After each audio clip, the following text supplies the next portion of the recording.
Cadangan persempadanan pilihan raya tambahan 84 lagi kerusi Parlimen dan Dewan Negeri. Tanah Rizab Melayu bakal boleh dipajak gadai.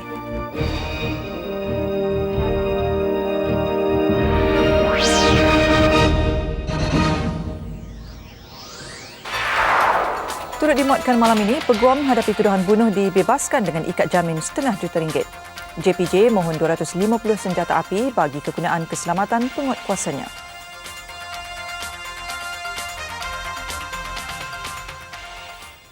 Assalamualaikum dan salam sejahtera. Enakmen Tanah Rizab Melayu akan dipinda bagi membolehkan tanah berkenaan dipajak dan digadai bagi tujuan pembangunan. Laporan cadangan pindaan itu akan diserah kepada Kabinet dalam tempoh 3 bulan untuk kelulusan. Tanah Rizab Melayu di seluruh negara ketika ini meliputi keluasan 2.8 juta hektar. Ketua Pengarah Tanah dan Galian Persekutuan, Datuk Idris Abdullah berkata, cadangan pindaan itu merangkumi aspek perundangan dan mekanisme pembangunan Tanah Rizab Melayu. Pindaan dibuat berdasarkan kajian jawatankuasa terhadap pembangunan Tanah Rizab Melayu seperti diarah Kabinet. Komiti itu memberi keutamaan kepada wilayah persekutuan dan Langkawi, dan dia sedang berjalan dan laporan belum dikemukakan oleh komiti ini kepada Kabinet sendiri. Beliau ditemui pada Majlis Persidangan Pentadbir Tanah Malaysia ke-11. Katanya jawatankuasa di pengerusikan Menteri di Jabatan Perdana Menteri, Datuk Seri Dr. Rais Yatim akan bermesyuarat 19 Ogos ini sebelum menyerahkan laporannya ke Kabinet. Antara cadangan pindaan ialah Tanah Rizab Melayu boleh dipajak kepada bukan Melayu dalam tempoh singkat iaitu antara 30 hingga 60 tahun. Selepas tempoh itu, tanah berkenaan perlu diserah balik kepada pemilik asalnya atau kerajaan negeri. Tanah Rizab Melayu juga boleh digadaikan kepada semua bank perdagangan. Peruntukan sedia ada mensyaratkan Tanah Rizab Melayu tidak boleh dijual, dipajak dan digadai serta dipindah milik dengan apa cara sekalipun kepada bukan Bumiputera tanpa persetujuan penguasa negeri. Manakala kelonggaran menggadai tanah tertakluk kepada institusi keuangan di bawah jadual negeri berkenaan sahaja. Syarat itu menyebabkan kebanyakan Tanah Rizab Melayu terbiar tanpa dapat diusahakan atas beberapa faktor. Tambahan 84 lagi kerusi baru, 25 daripada Parlimen dan 59 Dewan Undangan Negeri akan diwujudkan di seluruh negara menerusi cadangan persempadanan semula kawasan pilihan raya. Namun daripada jumlah itu, hanya 10 negeri mendapat tambahan kerusi. Perlis, Kedah, Terengganu dan wilayah Persekutuan Labuan kekal dengan kawasan sedia ada. Manakala Sarawak tidak termasuk dalam proses persempadanan semula itu. Bersama Muhammad Zahir Senapiah untuk laporan seterusnya. Johor mendahului negeri lain dengan mendapat tambahan 6 kerusi Parlimen dan 14 kerusi Dewan Undangan Negeri. Kawasan baru Parlimen yang dicadangkan ialah Sekijang, Air Hitam, Kahang, Tanjung Surat, Pasir Gudang dan Pontian. Parlimen Sungai Benut yang ada sekarang dimansuhkan. Selangor pula mendapat tambahan 5 kerusi Parlimen dan 6 DUN. Kawasan Parlimen yang dicadangkan ialah Kelana Jaya, Sekincan, Rawang, Kota Raja dan Pandan. Sementara itu, Pahang mendapat tambahan 3 kerusi Parlimen dan 4 DUN. Kawasan Parlimen yang dicadangkan ialah Cameron Highland, Indra Mahkota dan Bera. Pulau Pinang turut menerima tambahan 2 kerusi Parlimen dan 7 DUN. Kawasan baru yang dicadangkan ialah Batu Kawan dan Krian. Perak, wilayah Persekutuan Kuala Lumpur, Negeri Sembilan, Melaka masing-masing mendapat tambahan 1 kerusi Parlimen. Bagi kerusi Dewan Undangan Negeri, Perak mendapat tambahan 7 kerusi, manakala Melaka 3 dan Negeri Sembilan 4. Sabah pula menerima tambahan 5 kerusi Parlimen dan 12 DUN. Kerusi Parlimen terbabit ialah Kota Kinabalu, Kota Merudu, Sepanggar, Putatan dan Kudat. Dengan pertambahan itu, jumlah kerusi Parlimen seluruh negara meningkat kepada 219 berbanding 194 sekarang. Kerusi baru DUN pula meningkat kepada 563 daripada 504 sekarang. Pada sidang media di Putrajaya siang tadi, pengerusi SPR Datuk Abdul Rashid Abdul Rahman berkata proses persempadanan semula oleh SPR itu mengambil kira pelbagai aspek, khususnya pertambahan jumlah pemilih. Perubahan-perubahan ini perlu diadakan kerana dalam tempoh 8 tahun yang lepas telah berlaku banyak perubahan dari segi pembangunan, kawasan dan pertambahan pemilih di kebanyakan bahagian-bahagian peneraya yang terlibat. Kali terakhir kajian semula persempadanan pilihan raya negeri di Semenanjung dan Sabah dilakukan pada 11 Mac 1994. Sarawak tidak terbabit dalam proses persempadanan semula kerana ia telah dilakukan pada 1996. Cadangan persempadanan baru itu akan mula dipamerkan kepada umum di lebih 700 tempat di seluruh negara. SPR menetapkan hingga 8 September depan untuk orang ramai, badan bukan kerajaan dan parti politik membuat syor atau bantahan terhadap persempadanan baru itu.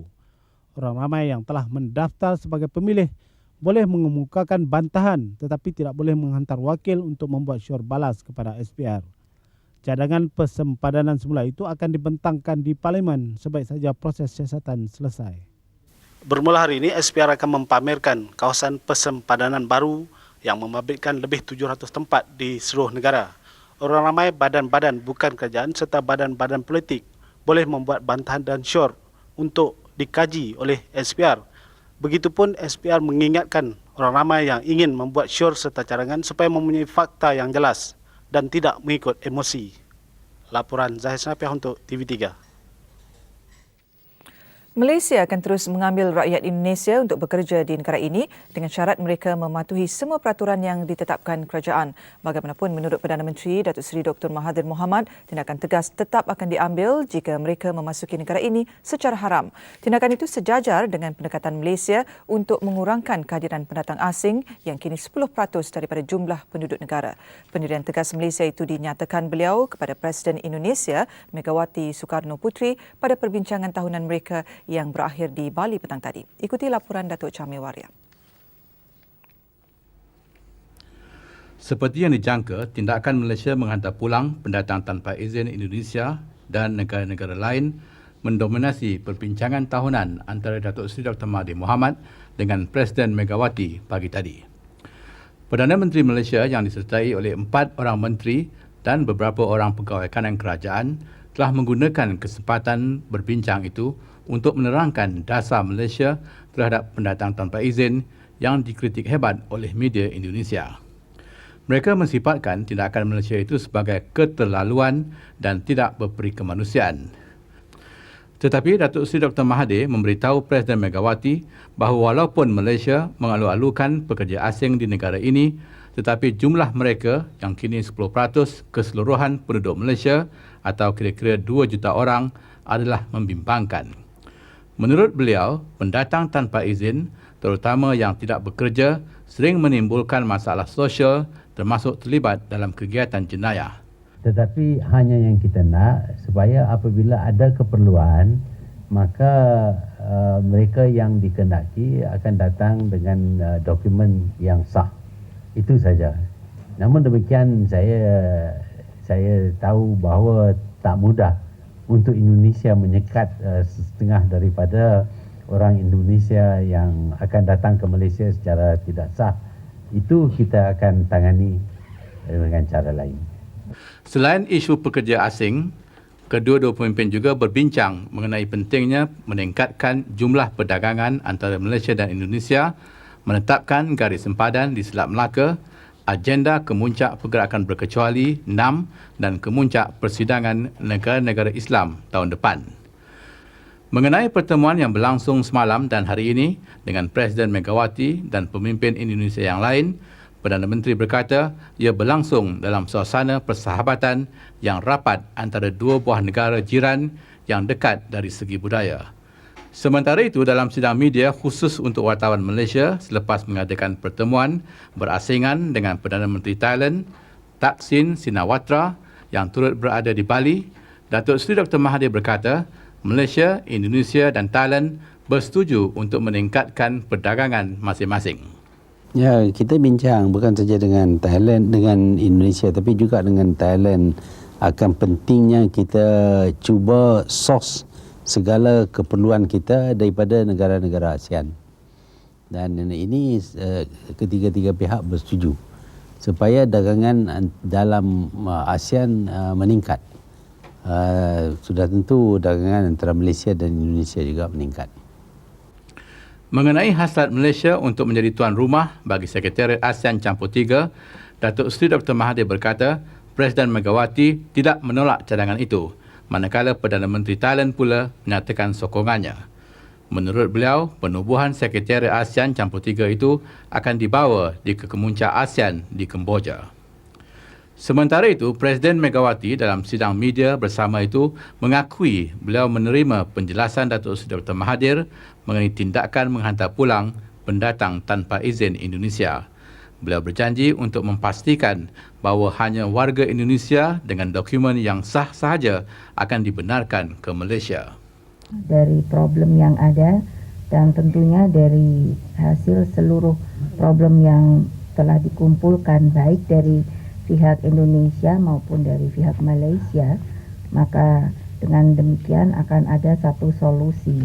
Tentunya yang akan kami lakukan sesuai seperti apa tadi yang telah menjadi pembicaraan antara saya dengan Bapak Mahathir.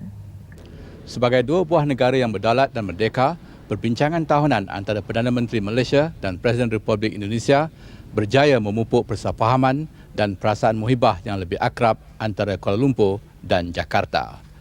Dalam pertemuan yang berterus terang dan terbuka, apa juga yang keruh telah dijernihkan, persoalan yang kabur dijelaskan dan kemesraan dalam persahabatan ditingkatkan. Jamil Waria, TV3 di Istana Tampak Siring, Bali, Indonesia. Seorang peguam, Datuk Balwan Singh yang menghadapi pertuduhan membunuh dibebaskan siang tadi oleh Mahkamah Tinggi Kuala Lumpur dengan ikat jamin RM500,000. Hakim Datuk S. Agustin Paul membenarkan permohonan ikat jamin itu selepas memutuskan pihak pendakwa telah gagal mengemukakan hujah balas yang munasabah. Dalam hujahnya kepada mahkamah, peguam bela Datuk Balwan memberi alasan umur dan masalah kesihatan yang dihadapi tertuduh. Peguam tertuduh juga berkata pihak pendakwaan gagal mengemukakan alasan kukuh mengikut Seksyen 388. Datuk Balwan semalam mengaku tidak bersalah terhadap pertuduhan membunuh seorang penghantar surat R. Gopalakrishnan, 33 tahun, di Jalan Ma'ruf Bangsar pada 4.30 petang 7 Jun lalu. Hakim Datuk Paul berkata beliau tidak bersetuju tertuduh akan melarikan diri atau mengganggu saksi sekiranya dibebaskan dengan ikat jamin. Beliau bersetuju laporan perubatan yang dikemukakan pihak pembelaan juga menunjukkan peguam itu mengalami masalah kesihatan yang teruk. Beliau bagaimanapun mengenakan 7 syarat kepada tertuduh ketika membenarkan ikat jamin dengan 2 penjamin. Antara syarat itu ialah Datuk Balwan perlu menyerahkan senjata api dan lesen senjata api kepada polis serta-merta pasport kepada mahkamah selain melaporkan diri kepada polis setiap 2 minggu sekali. Datuk Paul menetapkan 16 Disember hingga 3 Januari tahun depan bagi perbicaraan kes itu.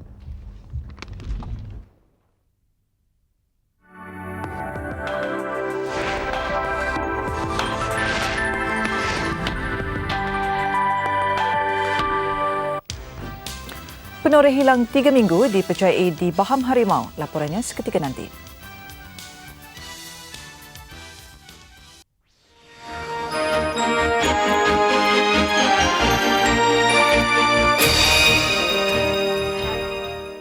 Jabatan Pengangkutan Jalan JPJ memohon untuk mendapatkan 250 pucuk senjata api bagi kegunaan anggota penguatkuasanya berikutan ancaman Samsing Tonto. Ketua Pengarah JPJ, Datuk Dr. Muhammad Shahar Siddiq berkata permohonan itu dikemukakan kepada Ketua Polis Negara Tan Sri Norian Mai. Bercakap kepada Buletin Utama, Datuk Dr. Muhammad Shahar berkata satu kertas kerja bagi menjelaskan keperluan senjata api berkenaan telah dikemukakan. Namun JPJ tidak bercadang senjata berkenaan digunakan setiap kali operasi penguatkuasaan. Sebaliknya, ia diamanahkan kepada Ketua Pasukan Penguatkuasa hanya ketika menjalankan operasi yang difikirkan boleh mengancam keselamatan anggotanya. Sebenarnya saya lebih suka mengadakan perbincangan dengan Ketua Polis Negara dulu dan mendengar pandangan beliau dan juga nasihat daripada beliau berhubung dengan permohonan ini sebelum kita boleh membincangkan lebih lanjut jenis sama ada automatik tak automatik dan sebagainya. Ketua Pasukan Penguatkuasa yang dipilih akan menjalani latihan mengguna senjata api terlebih dahulu. Beliau diminta mengulas kenyataan sebelum ini mengenai hasrat JPJ memohon senjata api berikutan bahaya dan ancaman yang kerap dihadapi oleh anggota penguatkuasa ketika mengadakan operasi. Penyaluran gas asli eratkan hubungan dua hala Malaysia-Indonesia. Laporannya dalam segmen Detik Niaga bersama Azmi Aziz. Salam sejahtera. Hubungan dua hala Malaysia dan Indonesia bertambah erat apabila penyaluran gas asli pertama dari pelantar Hang Tuah di Indonesia ke pelantar gas Petronas di Pulau Duyung, Terengganu beroperasi hari ini. Pembelian gas asli membabitkan 100 juta kaki padu sehari sehingga tahun 2007 itu adalah hasil perjanjian yang ditandatangani antara Petronas dengan Syarikat Petroleum Nasional Indonesia Pertamina Mei tahun lalu. Majlis penyaluran gas asli pertama dari pelantar Hang Tuah milik Pertamina di perairan Natuna Barat Indonesia ke pelantar Petronas di Pulau Duyung, Terengganu diadakan secara simbolik di Bali. Ia dirasmikan Perdana Menteri Datuk Seri Dr. Mahathir dan Presiden Megawati. Persidangan video antara kedua-dua pelantar itu turut diadakan. Menurut Datuk Seri Dr. Mahathir, projek penyaluran gas dari Indonesia ke Malaysia itu adalah bukti hubungan serta kerjasama kukuh antara kedua-dua negara. Inilah jenis kerjasama antara dua jiran yang boleh menjadi contoh kepada negara-negara lain, saya fikir. Kerana walaupun kita ada sedikit sebanyak masalah, kita punya cara penyelesaian masalah bukanlah dengan kita berlawan, terbaliknya kita menyusun kerjasama yang memberi keuntungan kepada dua-dua belah pihak. Bekalan gas dari Indonesia ke Malaysia ini dimeterai Mei tahun lalu antara Petronas dengan Pertamina. Paip gas sepanjang 96 km itu membekalkan gas selama 20 tahun. Sebanyak 100 juta kaki padu gas dibekalkan setiap hari. Jumlah itu dijangka meningkat 250 juta kaki padu sehari menjelang 2007. Syarikat pengeluar barangan penjagaan kesihatan dan perubatan di negara ini perlu melengkapkan diri dengan teknologi terkini dan persaingan dalam industri berkenaan. Menteri Perdagangan Antarabangsa dan Industri Datuk Seri Rafidah Aziz berkata, tumpuan perlu diberikan kepada peningkatan tahap kecekapan dan kepakaran untuk memastikan barangan serta perkhidmatan mereka bertaraf dunia. Datuk Seri Rafidah berkata demikian ketika berucap pada majlis ulang tahun pertama Johnson Medical Technologies Sdn Bhd. Katanya pengeluar barangan dan perkhidmatan kesihatan di negara ini tidak boleh berkompromi dengan kualiti bagi memastikan penerimaan pasaran global dan keyakinan pengguna terhadap produk tempatan. Ekspor barangan berasaskan kesihatan dan perubatan pada 6 bulan pertama tahun ini melebihi RM1 bilion. Pada 2001, ekspor produk berkenaan berjumlah RM2.47 bilion. Malaysia membelanjakan 3.4% keluaran negara kasar untuk penjagaan kesihatan akibat permintaan tinggi terhadap produk dan perkhidmatan perubatan. Pada majlis ini, Datuk Seri Rafidah turut menyaksikan upacara menandatangani perjanjian hak pengedaran antara Johnson Medical dengan wakil pengedar Datex Omeda bagi kawasan Asia Pasifik dan Detam Akaba bagi Asia Barat. Sementara itu, pengarah urusan Johnson Medical, Yo Eng Lam berkata syarikatnya mencatat pesanan berjumlah RM11 juta tahun ini. So we, choose various reasons. We are also talking to 3 American companies to make product for them, label their brand. Persatuan Franchise Malaysia MFA berhasrat melahirkan 200 usahawan franchise baru setiap tahun bagi merealisasikan hasrat membangunkan 1,000 usahawan franchise menerusi rancangan Malaysia ke-8. Menurut Setiausaha Agungnya Awalan Aziz, dalam rancangan Malaysia ke-7, 630 franchise Bumi Putra berjaya dilahirkan menerusi program pembangunan franchise yang dimulakan sejak 1992. Awalan berkata jumlah itu boleh dicapai menerusi persidangan dan pameran Franchise International Malaysia FIM yang diadakan MFA setiap tahun. Jadi kita berhasratlah sekurang-kurangnya daripada pameran ini kita boleh menyumbangkan 50% daripada sasaran itu. Sekurang-kurangnya 100 usahawan baru franchisee yang dapat dilahirkan. Kalau kita ada 100 produk franchise, setiap produk franchise dapat melahirkan satu franchisee, maka kita sudah mencapai sasaran itu. Siang tadi, FIM 2002 menerima sumbangan tajaan dari Edaran Automobil Malaysia dan Ayamas Food Corporation. MFA mensasarkan 120 syarikat dari dalam dan luar negara menyertai FIM 2002. Sehingga kini 113 syarikat sudah mengesahkan penyertaan. Daripada jumlah itu, 80% syarikat tempatan manakala selebihnya dari luar negara. Sebahagian besar peserta dari industri peruncitan iaitu 23 syarikat dan pemakanan 13. FIM 2002 buat pertama kalinya juga menerima penyertaan dari Afrika Selatan. FIM ialah program tahunan anjuran bersama Kementerian Pembangunan Usahawan dan MFA.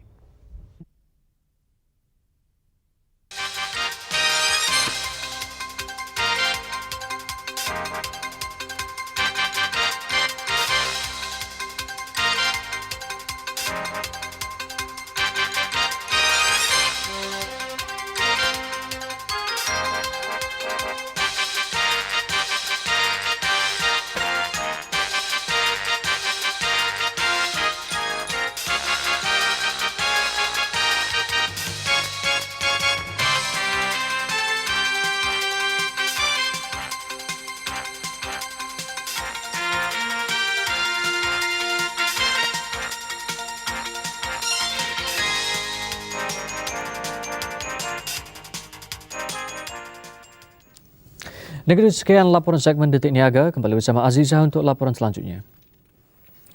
Pelaksanaan rancangan memendekkan tempoh pembelajaran sekolah daripada 12 tahun kepada 10 tahun yang sepatutnya bermula tahun depan ditangguhkan selewat-lewatnya kepada tahun 2005.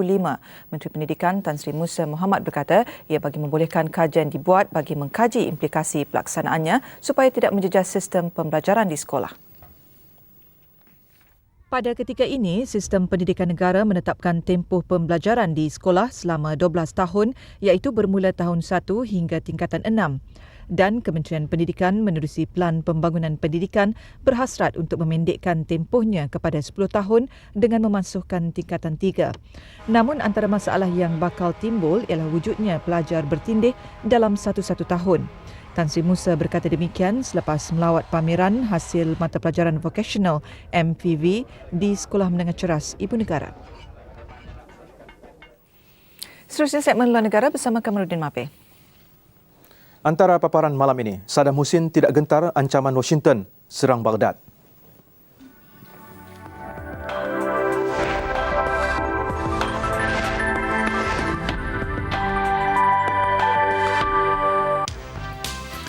Wanita berusia 37 tahun maut dalam kemalangan ngeri di Bulatan Kayangan Shah Alam. Laporannya sebentar nanti.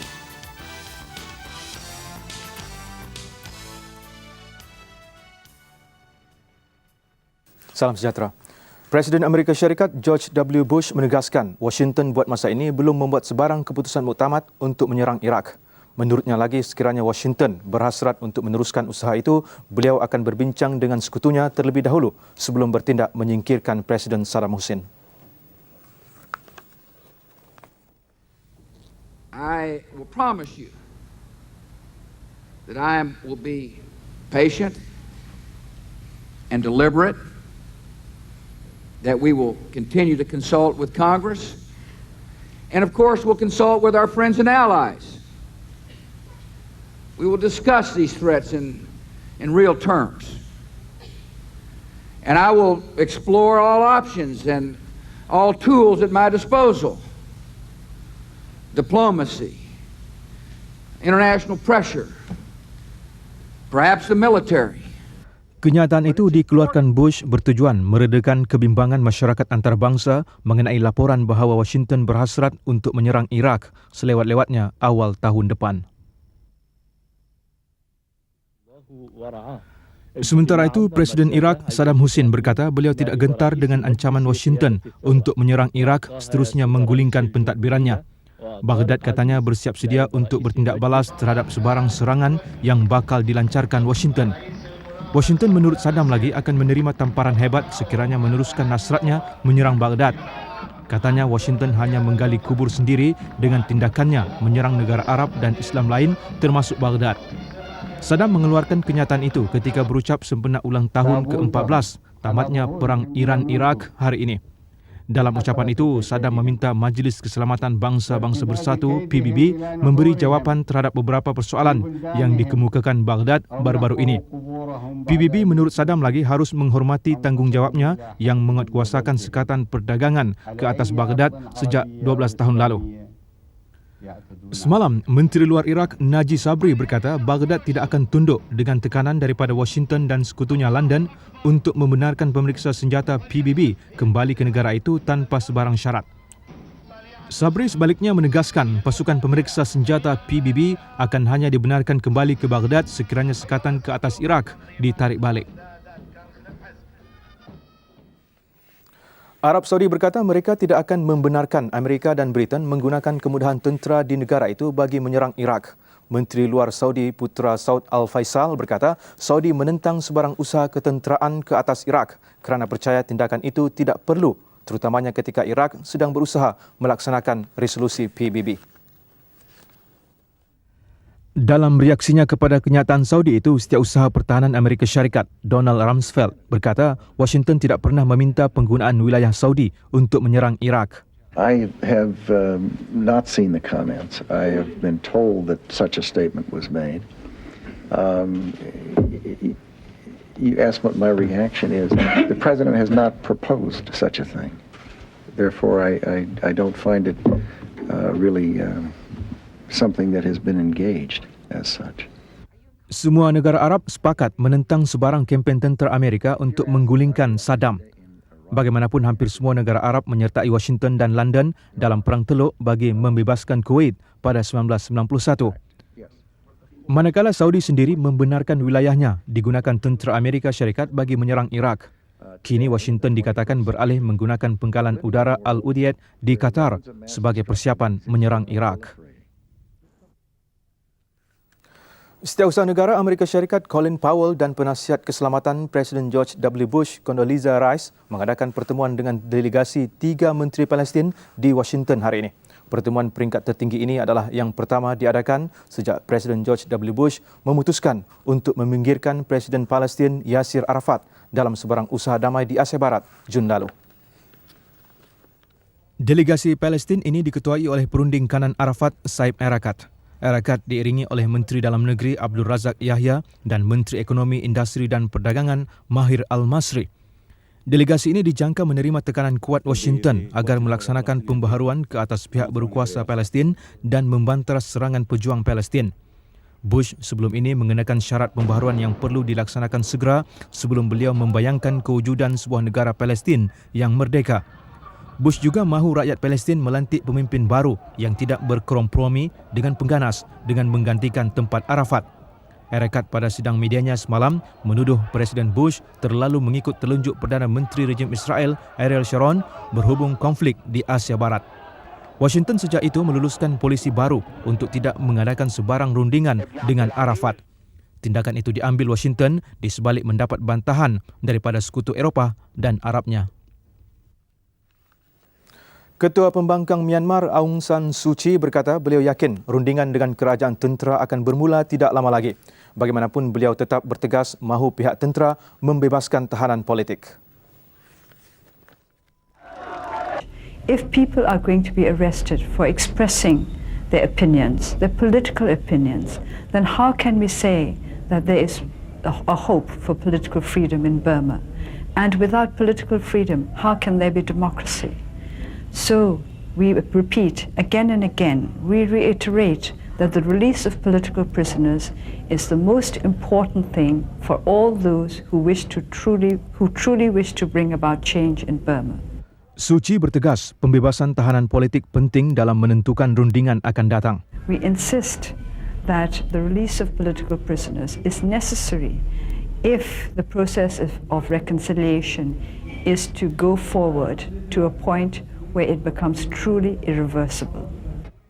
Pemerintah tentera sebelum ini berkata pihaknya komited dalam usaha mewujudkan demokrasi, tetapi bimbang proses yang tergesa-gesa boleh membawa Myanmar ke dalam kancah anarki.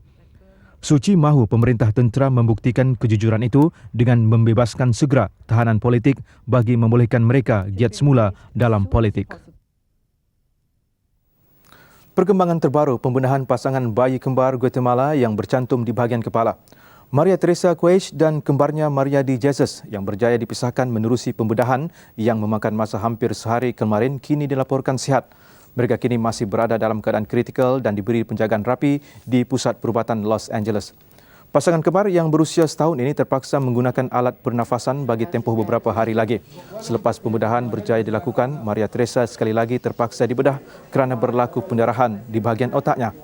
Maria Teresa terpaksa menjalani pembedahan selama 5 jam lagi sebelum kembali ke unit rawatan rapi pediatrik. Pakar neurosurgeon Dr. John Frazee berkata mereka belum dapat memastikan sama ada pasangan kembar ini mengalami sebarang kerosakan otak akibat pembedahan yang dijalani selama 22 jam. Risiko utama yang terpaksa dihadapi ialah pembedahan memisahkan pembuluh darah yang mengalirkan darah ke jantung dan seluruh tubuh pasangan kembar ini. Sekiranya pembuluh darah itu gagal berfungsi dengan baik, pasangan kembar ini menerima ancaman serangan angin ahmar.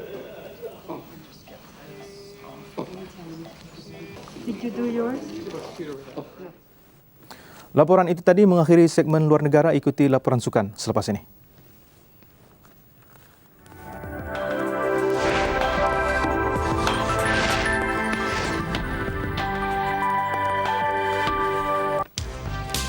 KBS pandang serius pembangunan sukan air.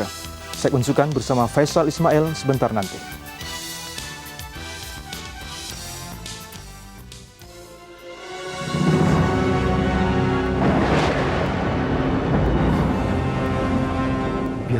sesuai cuaca yang melanda, lindungilah kediaman dan keluarga anda dengan Dulux Weather Shield.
Salam sejahtera. Perkembangan Formula 1 Powerboat, Menteri Belia dan Sukan Datuk Isyamuddin Hussein melihat perkembangan sukan air mampu pergi lebih jauh di negara ini. Bagaimanapun rancangan tersusun seperti mana dilakukan terhadap sukan bermotor sebelum ini perlu dilaksanakan. Menurut Datuk Isyamuddin, antara usaha penting ialah membabitkan seberapa ramai anak muda bermula dari usia 8 tahun menimba pengalaman menerusi kelas perlumbaan. Bermula dengan kelas T berenjin kecil sehinggalah F3, F2000 dan kemuncaknya cabaran Formula 1 bot laju. Menurut beliau, kos pembangunan sukan air tidak semahal sukan bermotor, namun pendedahan awal amat penting. Pada masa yang sama dapat mewujudkan keyakinan di kalangan anak muda kita untuk bersaing dan juga melibatkan diri dalam sukan yang sebelum ini mungkin bukan merupakan sukan tradisi kita. Usaha lain, pihaknya juga bakal mewujudkan jawatan kuasa khas untuk membangunkan sukan ini. Datuk Isyamuddin hadir di Majlis Pelancaran Formula Future pagi tadi. Turut berlangsung penyerahan kunci kenderaan rasmi kejuaraan Grand Prix Formula 1 bot laju dunia oleh Proton. Hadir sama pengurus urusan H2O Sport Sdn Bhd Datuk Yahya Abdul Jalil. Malaysia tuan rumah pusingan ke-7 kejuaraan pada 17 dan 18 Ogos ini di The Mines Resort City. Identiti siapa yang layak menerima anugerah Jurulatih Kebangsaan 2001 akan diketahui 13 Ogos ini. 6 kategori anugerah akan disampaikan, namun kerana tidak mempunyai sijil asas, beberapa jurulatih berwibawa seperti Lim Chi Jin Karate dan Miss Bun Sidik Badminton diketepikan daripada senarai pencalonan. Anugerah Jurulatih Kebangsaan berlangsung 13 Ogos ini. Jawatan kuasa pemilihan anugerah membincangkan pelbagai topik pemberian anugerah. Ia sebagai pengiktirafan ke atas jasa, perkhidmatan dan kepimpinan individu sehingga mencapai kejayaan cemerlang bagi sukan yang dipimpin. 6 kategori anugerah akan disampaikan termasuk anugerah jurulatih, prestasi tinggi lelaki dan wanita. Meskipun begitu, agak mengecewakan sambutan Persatuan Sukan Kebangsaan agak dingin. Kita dah edarkan pada semua pihak dan kita telah hantar juga reminder. Mungkin kesibukan tugas di pihak tertentu menjadikan mereka tidak dapat memainkan peranan yang sepatutnya. Selain itu, isu sijil asas kejurulatihan turut dibincangkan. Justru jawatankuasa menolak pencalonan 2 jurulatih, Lim Chi Jin menerusi karate dan Miss Bun Sidik dalam badminton.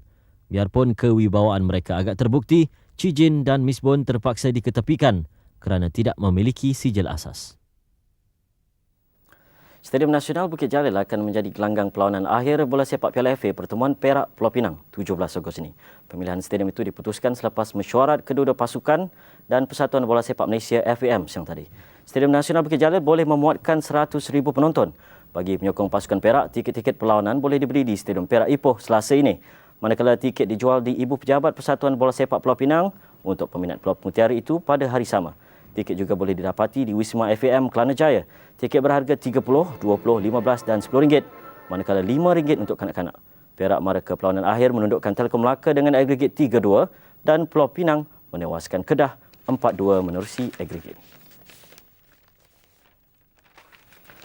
Pahang menyanjung tinggi kesungguhan dan kecemerlangan atlet negeri itu sepanjang Sukan Commonwealth di Manchester. Mereka diberi sambutan meriah setibanya di lapangan terbang Sultan Haji Ahmad Shah Kuantan pagi tadi. Paling menjadi tumpuan Amirul Hamizat Ibrahim yang meraih 3 pingat emas. 2 pingat gangsa turut disumbang atlet Pahang iaitu peserta menembak Roslina Abu Bakar dan Faizal Bahrom juga menerusi angkat berat. Manakala 3 lagi Nur Farahana Hashim, Khairun Nisa Kamruzaman dan Nadia Abdul Rahman membarisi skuad hoki wanita. Kepulangan mereka diiringi Ketua Pengarah Majlis Sukan Pahang, Manan Abdul Rahman. Mereka kemudiannya menerima kalungan bunga daripada Ketua Pengarah Jabatan Pendidikan Negeri, Datuk Abdul Rahim Muhammad. Saya berasa gembira jugalah kerana dapat meraup 3 pingat emas daripada 7 pingat emas yang Malaysia dapat. Amirul mengakui usaha keras menjalani latihan setiap hari membuahkan hasil lebih daripada apa yang dijangka. Turut menyambut kepulangan mereka, rakan-rakan atlet Pahang yang lain. Mereka diarak ke Hotel MS Garden, Kuantan bagi jamuan tengah hari dan penyampaian insentif Kerajaan Negeri Pahang. Menteri Besar Pahang, Datuk Seri Adnan Yaakob menyampaikan imbuhan. Amirul penerima terbesar berjumlah RM50,000. Bagi juara keseluruhan Sukan Commonwealth 2002 Australia, kepulangan kontingen mereka disambut pakai wira. Walaupun baru sekitar jam 6.30 pagi, lapangan terbang Tullamarine di Melbourne sudah meriah dibanjiri ribuan peminat, antaranya Perdana Menteri John Howard. Rata-rata mereka tumpang gembira kerana kontingen Australia berjaya mempertahankan gelaran juara keseluruhan. Pada Tamasya Sukan Commonwealth Manchester, Australia mengumpul 206 pingat dengan 82 emas, 62 perak dan 62 gangsa. The thing that really did surprise all of us was the support that we had from Australians at home. And it was that support that actually lifted us to the heights that allowed for the successes that we had. Tidak dinafikan Ian Thorpe dengan 6 pingat emas paling mencuri tumpuan. Tetapi sambutan terhadap atlet lain juga hebat. Apatah lagi ketika Melbourne cuba membuktikan persediaannya sebagai tuan rumah untuk Sukan Commonwealth 2006. Beralih ke olahraga kejohanan Eropah, Rusia mendominasi acara jalan kaki 20 km dengan juara dunia Olimpiada Ivanova di tempat pertama. Rakannya Yelena Nikolayeva kedua. Bijak merencana strategi penguasaan Ivanova sukar dicabar sebaik meninggalkan kelompok utama di pertengahan laluan. Ivanova memastikan emas apabila pertama dahulu mencecah garis penamat dengan catatan 1 jam 26 minit 42 saat.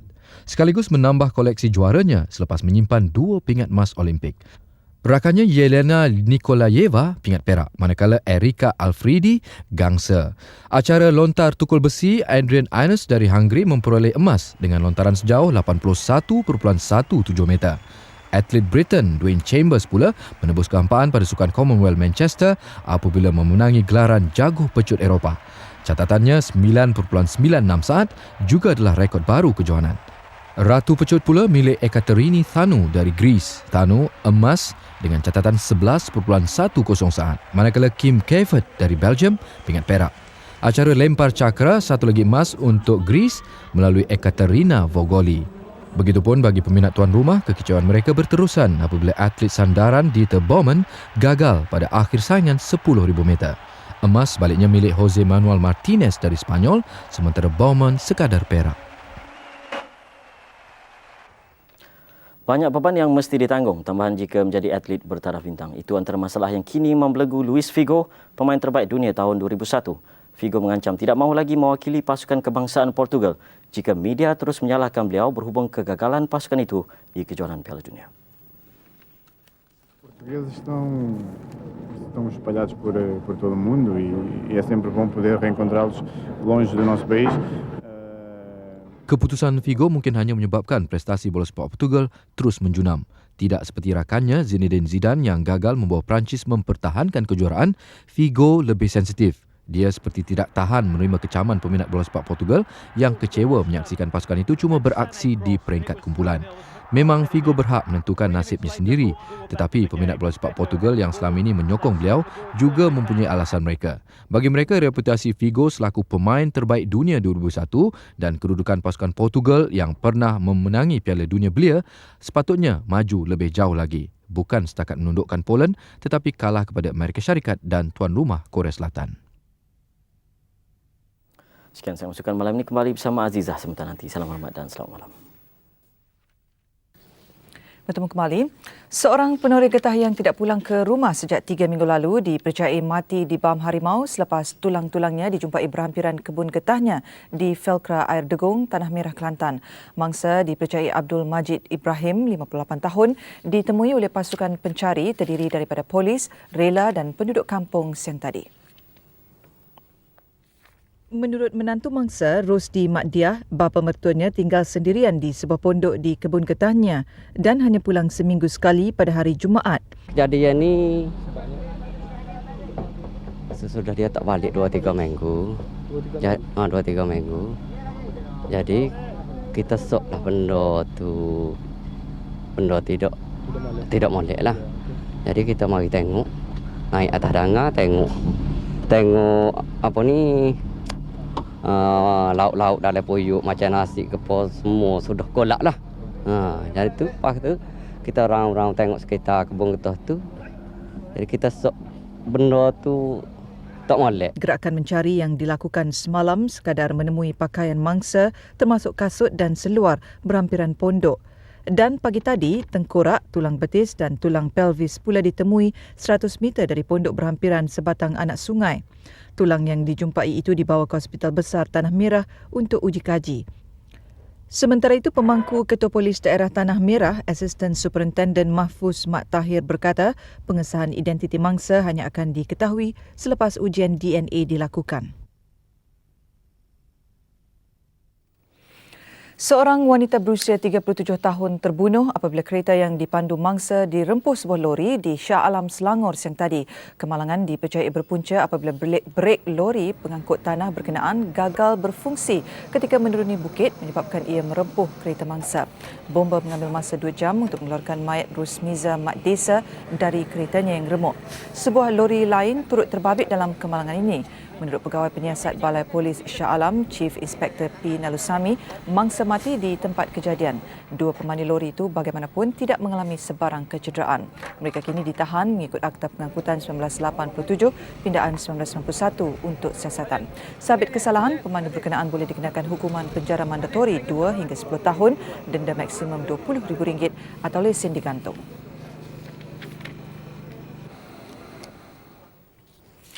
Jabatan Perlindungan Hidupan Liar dan Taman Negara Perhilitan berjaya menumpaskan sindiket yang menjadikan Malaysia negara transit bagi penyeludupan haiwan yang kian pupus. 2 lelaki turut ditangkap dalam serbuan di Batu 2, Jalan Kuala Selangor semalam, manakala 46 ekor tenggiling dirampas. Denda yang diterima tu is not a deterrent kepada dia kan. Dia masih buat lagi. Maknanya benda ni walaupun dia bayar RM10,000 tu, dia punya keuntungan yang didapat tu masih boleh menampung balik. Jadi kita itulah dalam pindaan kali kita cuba kita ambil kira semua faktor tu dan itulah kita akan naikkan penalti dia, penalti denda dan juga imprisonment terms tu kita naikkan. Kedua-dua lelaki tempatan itu akan dihadapkan ke Mahkamah Magistrate Kuala Selangor 26 Ogos ini. Mereka akan didakwa mengikut Seksyen 64 Akta Perlindungan Liar 1972 dan Seksyen 64A-2 Akta sama. Kod amalan bagi menyeragamkan penyampaian maklumat mengenai pesakit kronik akan diperkenalkan tidak lama lagi. Langkah itu bertujuan memastikan hanya pesakit kronik yang benar-benar kurang mampu mendapat bantuan keuangan. Pada masa yang sama, ia juga memastikan pusat perubatan swasta tidak mengambil kesempatan mendapatkan publiciti murahan melalui hebahan kes berkenaan. Butiran lanjut bersama Josephine Das. Kementerian Perpaduan Negara dan Pembangunan Masyarakat akan berbincang dengan Kementerian Kesihatan bagi merangka kod itu yang akan memanfaatkan pesakit yang memerlukan bantuan keuangan. Penyeragaman itu akan memastikan Yayasan Kebajikan Negara YKN dilihat sebagai satu-satunya agensi sehenti bagi menyalurkan bantuan keuangan kepada pesakit yang memerlukannya. Segala maklumat yang dikehendaki oleh mana-mana pihak perlu dirujuk kepada YKN terlebih dahulu. Langkah itu bagi memastikan kes yang benar-benar memerlukan bantuan dirujuk kepada hospital kerajaan terlebih dahulu sebelum menjalani rawatan di pusat perubatan lain. Datuk Dr. Siti Zaharah juga mendedahkan ada pusat perubatan swasta mengambil kesempatan mendapatkan publiciti apabila suatu kes dihebahkan dalam media. Justru penyeragaman penyampaian maklumat itu juga akan turut membabitkan pihak media yang akan mendapatkan pengesahan daripada YKN berhubung kesahihan suatu kes.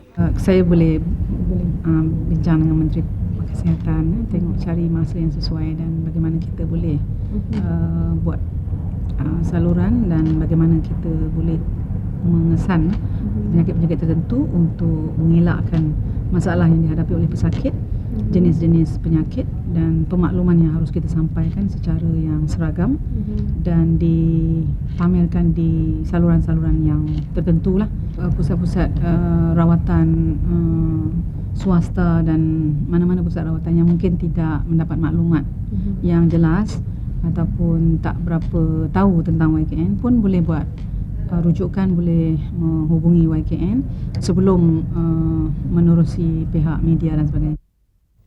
YKN di bawah kementerian berkenaan ditubuhkan pada 1981 dan menerima kira-kira 200 permohonan setiap hari daripada pesakit yang kurang mampu. Beliau berkata pesakit yang mendapat perhatian media lazimnya tidak berhubung dengan yayasan berkenaan kerana kurang peka terhadap kewujudan YKN.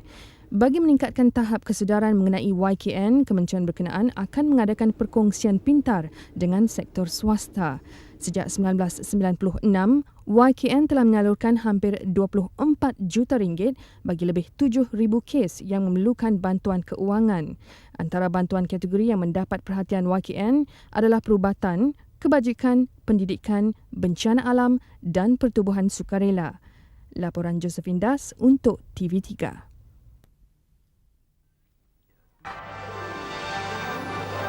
Sebelum berpisah, kita imbas tajuk utama, cadangan persempadanan pilihan raya tambahan 84 lagi kerusi Parlimen dan Dewan Negeri.